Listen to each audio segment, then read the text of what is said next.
Nous sommes lundi et vous le savez, vous avez rendez-vous avec le journal politique et mon invité aujourd'hui est le tout récent député de la première circonscription des Bouches-du-Rhône, Didier Parakian. Bonjour. Bonjour Elsa. Je suis ravie de vous accueillir et pouvoir vous féliciter de vive voix, puisque vous voilà maintenant à l'Assemblée nationale. Alors très rapidement, on explique que c'est suite à la nomination de Sabrina Agresti-Roubache qui était députée, dont vous étiez le suppléant. Elle a été nommée au gouvernement secrétaire d'État et donc vous voilà, depuis le 29 août, vous avez pris vos fonctions. Vous dites avec émotion et fierté, je sais que pour vous c'est une fonction qui a beaucoup de sens et qui est comme un honneur, j'allais dire. Oui, alors, avant de vous parler de cette actualité, mon actualité, je voudrais vous parler de votre actualité. Notre c'est de notre territoire qu'on parle. C'est Shana Tova. Merci parce beaucoup. Parce que c'est important que ce soit une année de douceur comme le miel. Alors je me suis permis de vous amener un peu de miel, c'est mon miel. Il n'est pas aussi bon que celui que vous venez de m'offrir de Radio JM, du Fonds social, parce que je crois savoir que les abeilles butinent sur Notre-Dame de la Garde, donc elles sont bénies de Dieu. Et voilà, donc là il sera peut-être meilleur. Et je vous ai amené parce que ça sera une année forte en abondance, une grenade, parce que la grenade c'est effectivement c'est l'abondance et c'est aussi l'amour. C'est aussi la paix que je souhaite. Absolument. On en a beaucoup besoin. Et je vais vous poser une question. Est-ce que vous savez combien il y a de graines dans une grenade ? Énormément, mais je ne saurais pas dire combien. Alors, chez les Arméniens, parce que c'est aussi le fruit arménien, on dit qu'il y en a 365 comme le nombre de jours de l'année. Et chez nos amis juifs, on dit qu'il y en a 613. Le nombre de mises-votes. Voilà, exactement. Des bonnes actions. Tout ça, c'est pour vous. Merci beaucoup. Voilà un geste qui nous touche beaucoup. Merci beaucoup, Didier Parakian, mais on sait à quel point vous êtes proche et de la radio et de notre communauté, et nous vous en remercions. Alors effectivement, je suis très fier de porter cette écharpe bleu-blanc-rouge, comme dit Jean-Claude Gaudin souvent.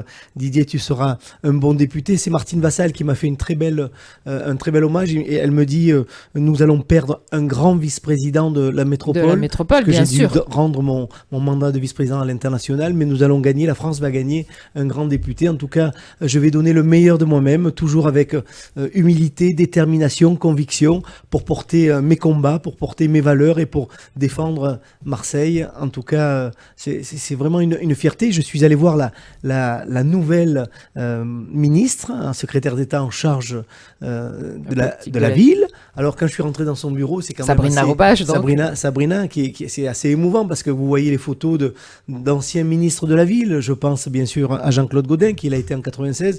À Bernard Tapie, qui l'a été en 92. Donc, elle succède à des très grandes personnalités et donc je lui souhaite le meilleur, mais elle garde un pied à Marseille, puisque le Marseille en grand, nous serons ensemble pour le défendre, pour le porter, pour en être les vigies et pour que ça se passe au mieux. En tout cas, on est déterminés avec cette belle équipe. On a la chance d'avoir un président de la République qui est comme une bonne fée, qui s'est porté sur le berceau de Marseille. À nous d'être à la hauteur des enjeux.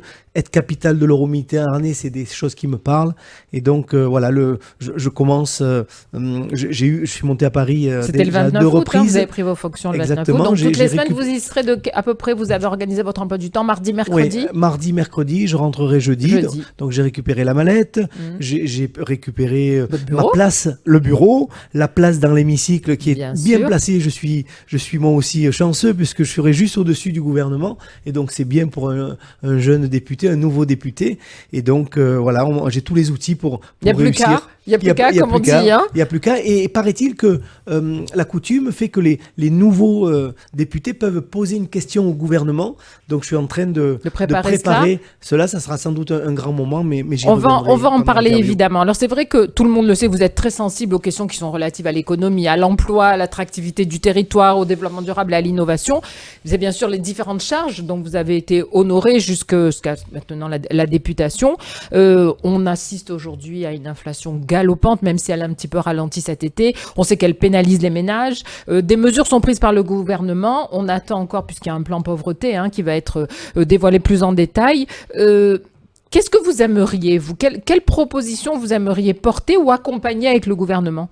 Alors, c'est vrai que une des grandes réussites de ce gouvernement, et ça, personne ne peut le nier, il faudrait être aveugle pour pas le reconnaître, c'est en matière d'économie.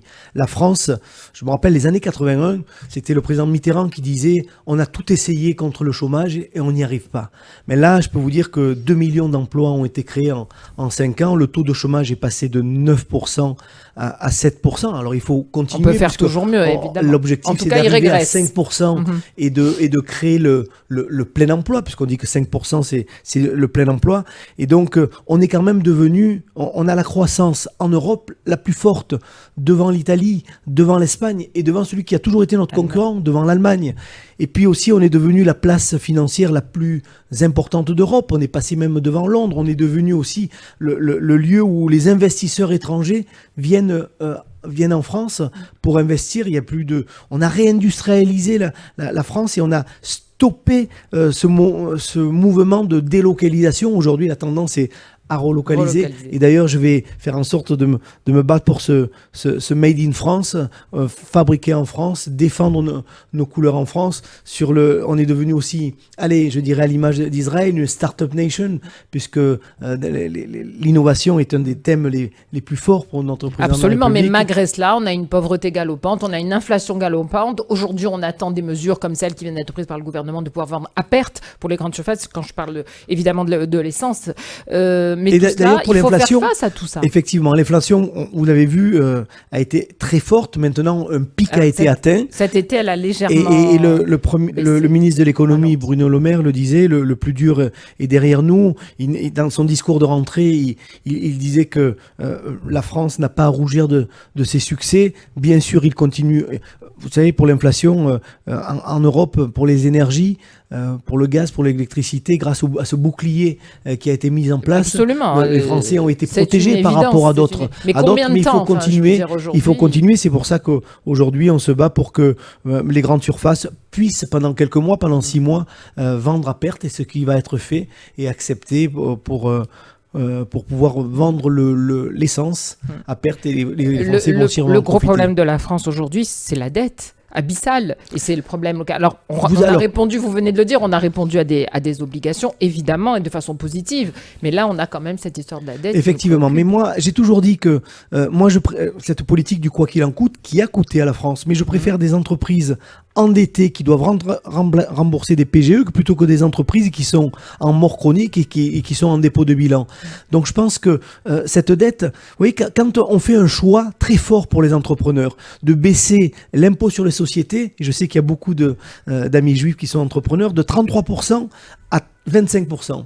On attendait une baisse de 1 milliard des impôts, mais en fait, de rentrée fiscale, en fait. Et en fait, on s'est aperçu que grâce à cette décision, mais en fait, au lieu de perdre 1 milliard dans les caisses de l'État, c'est 2 milliards supplémentaires qui sont venus. Donc en fait, ce qui veut dire que l'impôt dope l'impôt. Et donc en baissant l'impôt, vous créez plus de recettes fiscales, parce qu'en fait, pourquoi on donne des débouchés à nos entreprises, et ça, c'est une bonne politique économique qui est menée pour la France. Pour moi, c'est un grand président de la République avec un grand ministre de l'économie. Et quand vous rencontrez un entrepreneur, quel qu'il soit, je pense que... cette politique du gouvernement lui convient. Exactement. Après... Et puis en plus, je vais vous tendre la perche pour la suite. À Marseille, on est quand même particulièrement privilégié, parce que on commence une saison, je dirais, une semaine, et une année qui vient bien remplie. Absolument. Avec bien sûr la Coupe du Monde de rugby qui a commencé. Et la venue du pape et les rencontres médias. On va en parler, mais n'allons pas trop vite. Je voudrais qu'on dise un mot sur les journées parlementaires auquel vous avez participé sous l'étiquette de député Renaissance, avec un appel à la cohésion très fort de la part de la ministre Elisabeth Borne, parce qu'il y a eu, par exemple, qui a quand même un petit peu fâché le gouvernement, cette tribune qui était co-signée par des députés de l'aile gauche de la majorité et des parlementaires de la NUPS pour une politique plus humaniste en matière d'immigration, et notamment cette fameuse sujet qui vous touche, la régularisation des travailleurs sans papier dans les secteurs en tension. Qu'est-ce que vous pensez de cette mesure ? Alors déjà, pour vous parler du séminaire, pour moi c'était très très important de participer à ce séminaire de 2 jours à une centaine de kilomètres de Paris où tous les députés Renaissance, et vous dire aussi que je suis un tout nouveau député Renaissance, parce que jusqu'à présent, je n'ai jamais été encarté. Pas d'étiquette, je m'en souviens très bien. Aucune étiquette de parti,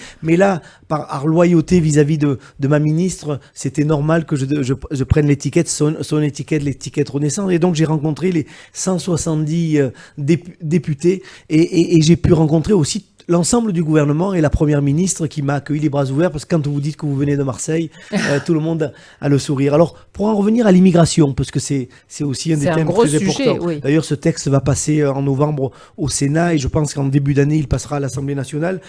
Les Français attendent de la fermeté. Vous savez, d'ailleurs, on veut bâtir, on veut discuter avec toutes les oppositions qui seront constructives. Il y a trois lignes directrices. D'abord, on veut réduire les entrées clandestines. On veut lutter contre les trafiquants et contre les réseaux de mafia qui profitent de la détresse du monde. Et on veut surtout mieux intégrer les hommes et les femmes qui veulent travailler justement dans les secteurs en tension. Je pense à l'agriculture. Vous êtes pour cette mesure sur la régularisation effectivement, dans les secteurs en tension. Effectivement, il y a certains... je vous le disais en introduction, on approche du plein emploi. Il y a plein de secteurs. Je pense à l'agriculture, je pense à l'hôtellerie, je pense au BTP, au bâtiment. Donc, ces secteurs-là cherchent désespérément des collaborateurs. On a la possibilité de régulariser des personnes qui sont prêtes à travailler pour la France et pour travailler dans ces secteurs. Donc, on va mieux intégrer par le travail. Mais on se rend bien compte que... Et même on est prêt à faire un référendum sur ce sujet-là. Sur le sujet, oui, parce qu'on a vu, Didier Parakian, que les LR sont plutôt vent debout contre cette mesure. Pour eux, c'est une ligne rouge, l'accord est impossible, mais on a besoin d'eux pour faire passer cette loi. Vous savez, moi, j'ai toujours vu l'immigration comme, je dirais, comme une opportunité. Comme une chance pour la France. Vous appelez Parakian, je m'appelle Charles. Et non pas comme une menace. Et effectivement, mes grands-parents sont arrivés en 1921 à Marseille. Par notre travail, par notre sérieux, notre assiduité, on s'est intégré. Et aujourd'hui, la force de Marseille, la force de la France, c'est cette immigration. Donc une immigration... Alors, les temps ont changé. Je ne dis pas qu'on peut accueillir le monde entier en France, pas du tout, loin de là, mais je pense qu'on peut accueillir ceux et celles qui sont prêts à travailler pour la France. Alors justement, on parlait de la venue du pape François à Marseille. Cette semaine ont lieu les rencontres méditerranéennes qui ont justement pour thème comment on fait face aux défis migratoires, l'extrême pauvreté, l'écologie. Donc le pape François tenait vraiment à ce que ces sujets soient traités ici à Marseille, qui est un peu au cœur de cette Méditerranée, hein, c'est important. Le pape François donnera une grande messe au Vélodrome le 23 septembre prochain. Alors, cette venue du pape François à Marseille, c'est une chance. D'abord, c'est une chance historique. Ça fait 500 ans qu'un pape n'était pas venu à Marseille. Dans le temple du football, un public en communion avec son équipe, là, il sera samedi en communion avec son pape. On attend plus de 60 000 fidèles dans le l'intérieur du Vélodrome, 57 000 à l'intérieur, voilà. Par contre à l'extérieur. On parle de plus de 300 000 personnes. Oui, personne n'arrive à savoir. De l'avenue du Prado, le départ du côté de David pour arriver jusqu'au stade, il va y avoir une liesse, le pape dans sa papa mobile. Je pense que ça va être un grand moment pour l'histoire de Marseille. Et puis aussi, j'ai une pensée pour mon ami, mon mentor, Jean-Claude Gaudin, qui est le président de Marseille Espérance. Absolument. Parce que c'était une coutume, c'était une association qui a été créée à l'époque par Robert Vigouroux. Et la tradition veut que les anciens maires continuent à présider cette belle association. Il sera présent et je vais vous annoncer peut-être un scoop, puisque Benoît Payan, le maire de Marseille, aux côtés de Jean-Claude Gaudin, monteront jusqu'à Notre-Dame de la Garde pour attendre le pape et pour l'accueillir. Vous le savez, ce n'est pas une visite d'État. Vendredi, voilà, effectivement. Vendredi, ce n'est pas une visite d'État. Et c'est pour ça que ça a été mal interprété quand le pape a dit je viens à Marseille, je ne viens pas en France. En fait, c'était pour dire c'est pas une visite officielle. Voilà, je viens pas dans une visite officielle, je viens participer à cette semaine de la Méditerranée. Exactement. Et c'est pour ça ces rencontres de la Méditerranée. À ce sujet, la polémique qu'il y a eu sur la présence du président de la République et de son épouse à la messe, vous en pensez quoi? J'en pense que c'est une polémique de de plus stérile pour rien. Le président s'est exprimé à ce sujet. Il sera présent à la messe. Il ne prendra pas l'hostie. 60 000 hosties vont être distribuées. Vous avez vu, c'est impressionnant ce qui a été préparé. Avec une très grosse pour qu'elle soit vue de loin. Voilà, exactement. Donc, tout est prêt. J'ai beaucoup échangé avec Monseigneur Aveline, le père Xavier Manzano. À qui on doit beaucoup. Hein, et vous savez, on lui doit beaucoup pour la venue je vais du vous faire pape, une confidence aussi. Ouais. Vous savez que moi j'ai toujours aimé rapprocher les mondes. J'ai rapproché le monde politique du monde économique qui se tournait le dos il y a quelques années. Donc aujourd'hui ces deux mondes se parlent. J'ai souhaité aussi rapprocher le monde économique du monde cultuel. Parce qu'en fait il va y avoir à la clé des retombées économiques, puisque quand on parle de 300 000 personnes qui vont consommer, qui vont rester dans nos hôtels, qui vont prendre des taxis, qui vont manger dans nos restaurants, donc à la clé des retombées économiques, donc de l'emploi. Donc j'ai fait une rencontre entre le président du Top 20, le Top 20 c'est ces grandes entreprises de Marseille de plus de 200 millions d'euros, et le Monseigneur Aveline, ils se sont parlé, et je pense que c'est bon que le monde économique soit aux côtés du monde culturel pour préparer ces rencontres. Évidemment. Je lisais un article qui vous a été consacré chez un de nos confrères de la presse écrite, Didier Parakian, et vous disiez qu'avant la fin du mois, certainement, vous poseriez cette première question au gouvernement, et votre idée est bien évidemment d'évoquer l'Arménie, parce qu'il y a un blocus. Vous vouliez, je pense que c'est important que vous puissiez en dire un mot. Et bien sûr, vous parlerez certainement d'économie, d'entreprise, je n'en doute pas. Mais l'Arménie sera aussi au cœur de vos sujets. Oui. Et d'ailleurs, j'étais très content parce que pendant l'été, j'ai eu le grand rabbin de France, pour qui j'ai beaucoup d'affection, Haïm Korsia, pour lui dire toute ma satisfaction, parce qu'il a annoncé qu'il ne serait pas présent en Azerbaïdjan, parce qu'il y a un grand congrès des rabbins européens. En tant que premier vice-président, il m'a dit: Didier, je pense que c'est pas une bonne chose que Bakou ait été choisi pour tenir ce congrès. Donc, pour montrer mon opposition, je ne serai pas présent, et je voudrais le remercier devant vos auditeurs. Oui, effectivement, je vais avoir l'occasion de poser une première question, puisque c'est la tradition, et mon cœur bat très fort actuellement, mais il souffre comme 80 000 Français marseillais d'origine arménienne, parce que tout près de l'Arménie, il y a le Haut-Karabakh, c'est 120 000 personnes qui sont en train de mourir de faim, de crever de faim, dont 30 000 enfants, parce qu'il y a un blocus inhumain et on assiste véritablement à un génocide. C'est pas moi qui le dis, c'est Luis Ocampo Moreno. Mais la France a réagi. La France, quand j'étais en Arménie cet été, et le président Macron est considéré comme un demi-dieu, parce que la France fait beaucoup. Mais moi, je dis qu'il faut faire plus. Il faut faire plus. Donc ça fera partie de votre sujet. Pourquoi pas créer un pont aérien sous l'égide de l'ONU pour pouvoir amener des vivres. Il y a un aéroport à Stepanakert qui est aujourd'hui fermé parce que le dictateur azéri dit que s'il y a un avion qui passe, il sera abattu. Je voudrais aussi, parce que le dictateur azéri Aliyev a énormément de biens, de patrimoine en France, je voudrais pouvoir geler ses avoirs. Ça pourrait être une des mesures possibles. Et puis aussi, parce que j'en ai gros sur le cœur, je voyais le président de Total il y a 15 jours à Bakou, en Azerbaïdjan, en train de discuter, en train de se pavaner devant Aliyev pour lui dire que la coopération qu'il a se passe très bien et que la qualité du gaz était merveilleuse. Mais moi, je trouve que quand on met 120 000 personnes dans la balance et des intérêts économiques, non, ce n'est plus possible. Ça ne fait pas le poids. Et ça, je vais essayer de le crier. Allez, on va terminer fort. avec une question un petit peu plus locale. Le maire de Marseille, Benoît Payan, dit haut et fort que la campagne pour les municipales a déjà commencé. Il parle de Renaud Muselier, de Martine Vassal.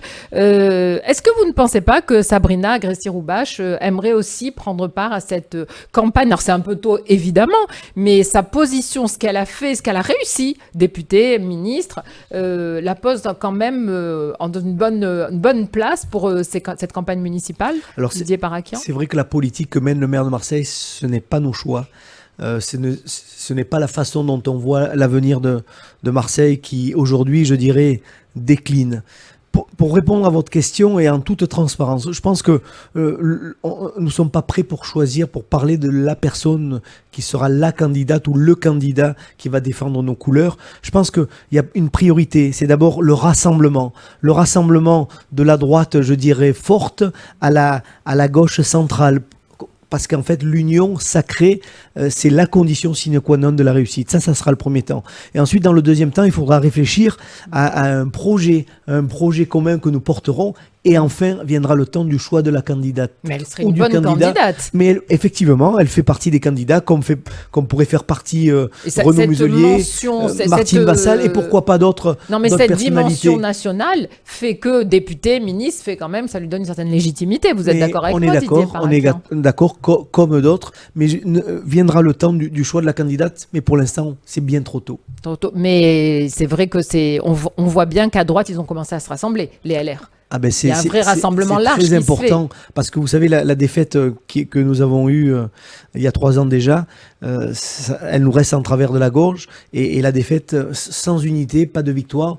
Donc notre cap sur l'unité, et je pense que les gestes qu'ont fait Martine Vassal et Renaud Muselier de rassembler vont dans le bon sens. Même Bruno Gilles. Donc vous voyez, tout peut arriver. Merci beaucoup Didier Paréchan d'avoir répondu à nos questions. Toujours un bonheur de venir sur vos ondes. Et un plaisir de vous accueillir.